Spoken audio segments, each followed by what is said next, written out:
Bonjour toi. Comment vas-tu aujourd'hui? As-tu passé une bonne semaine? N'hésite pas à venir partager avec nous tes expériences avec Jésus dans les commentaires. Aujourd'hui, je vais te parler de Céline. Quand elle avait 11 ou 12 ans, Céline habitait dans le sud de la France, en Lozère. Quelque part par là.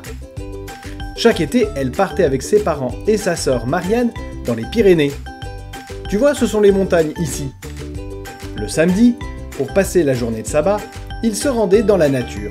Le matin, ils passaient du temps à lire la Bible et à louer Dieu. Ensuite, à midi, ils déjeunaient. Et puis l'après-midi, pendant que ses parents se reposaient, les deux sœurs s'amusaient dans la forêt alentour. Elles construisaient des cabanes en bois. Pour les aider dans leur construction, les parents de Céline et Marianne leur avaient offert un petit couteau suisse. Sans lui, il était impossible de construire de belles cabanes. Alors, tu imagines combien elles en prenaient soin. Un sabbat, alors qu'elles avaient fini de jouer, Céline s'est aperçue qu'elle ne trouvait pas son couteau. Elle a commencé à le chercher partout. Mais tu imagines bien qu'en forêt, avec l'herbe, les feuilles d'arbres, la terre, les pierres, la mousse, il était difficile de le retrouver. Et la forêt est si grande. Inquiète, Céline a demandé à sa sœur de venir l'aider à le chercher. Mais comme aucune d'elles ne le retrouvait, elles sont allées demander de l'aide à leur papa. Celui-ci leur rappela quelque chose qu'elles avaient oublié toutes les deux. Sais-tu de quoi il s'agit? Oui, de demander son aide à Jésus. Car lui qui voit tout, sait où trouver le petit couteau de Céline.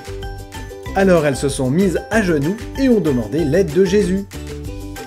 À la fin de la prière, alors que Céline voulait se relever, elle posa la main par terre et sentit en dessous des feuilles d'arbre quelque chose de dur. Quand elle retira les feuilles, elle découvrit son précieux couteau. Tu imagines la joie de Céline à ce moment-là? Vois-tu, si elle ne s'était pas agenouillée pour prier, elle n'aurait jamais retrouvé son couteau, car le Seigneur répond toujours à nos prières. Pas toujours comme tu pourrais l'attendre, peut-être pas toujours aussi rapidement que pour Céline, mais il a promis qu'il nous répondrait et qu'il agirait si on lui faisait confiance. Ouvre ta Bible dans le livre des Psaumes au chapitre 37 et au verset 5. Il est dit « Confie ta vie en l'Éternel, fais-lui confiance et il agira ». N'est-ce pas une magnifique promesse? Comme Céline, toi aussi confie ta vie à Jésus. Et lorsque tu auras des soucis, fais-lui confiance. Parle-lui de tes soucis et tu verras, il agira comme il l'a promis. Allez, je te souhaite une belle semaine.